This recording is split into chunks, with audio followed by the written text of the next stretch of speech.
টানা ৩০ সপ্তাহ একটানা চলছে এক মানবিক মহোৎসব। প্রতি সপ্তাহে অন্তত ৩০০ অসহায় মানুষের মুখে তুলে দেয়া হচ্ছে একবেলা পেট ভরা আহার। কোনো বড় সংগঠন নয়, নেই বিশাল কোনো ফান্ড। এই আয়োজনের পেছনে আছেন একজন সাধারণ মানুষ, বাগেরহাটের মোংলার মেরিন ড্রাইভ রোডের একজন চা বিক্রেতা ওজিয়ার রহমান।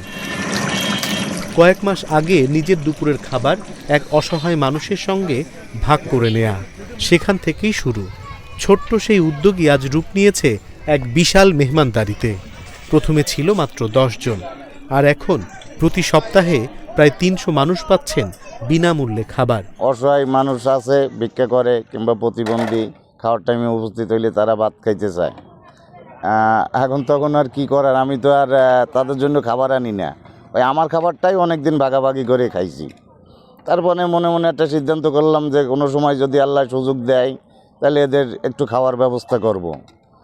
করার পরে এই কথাটা আমি একজনের সাথে শেয়ার করার পরে উনি বলল যে আচ্ছা, আপনি মাসে না, আপনি প্রতি সপ্তাহে আয়োজন করেন, আমরা আপনাদের সহযোগিতা করব। তারপরের থেকে আর কি সবাই সহযোগিতা করে।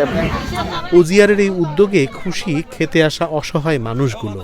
আমি বাবা কাটাখালী থেকে আইছি, আমার দুটো চক্ষু আমি অন্ধ, সহে দেই না। আমি এখানে প্রতি শুক্রবার খাওয়াই, আমি এই জায়গা খাইতে আইছি। ভাত খাইছি, মাংস খাইছি, ডাল খেয়েছি, খুব ভালো লাগছে। এখানে আইসি, এখানে আমাকে দাওয়াত ছিল আর কি প্রত্যেক সপ্তাহে। হ্যাঁ, সেই দাওয়াত খেতে আসি, খুব ভালোই হয়েছে।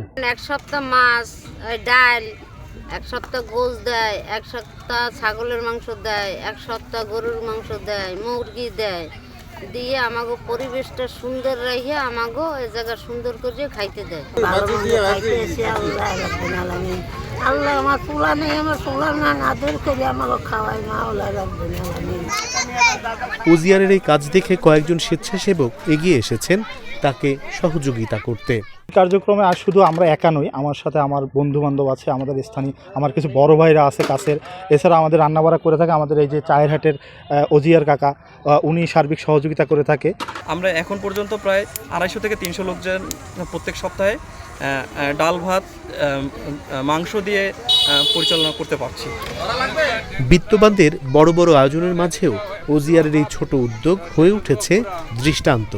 তিনি দেখিয়েছেন ইচ্ছে থাকলে অল্প দিয়েও অনেক মানুষের পাশে দাঁড়ানো যায়।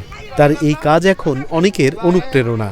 আমরা সবাই একটু এগিয়ে এলে বদলে যেতে পারে অনেক অসহায় মানুষের জীবন।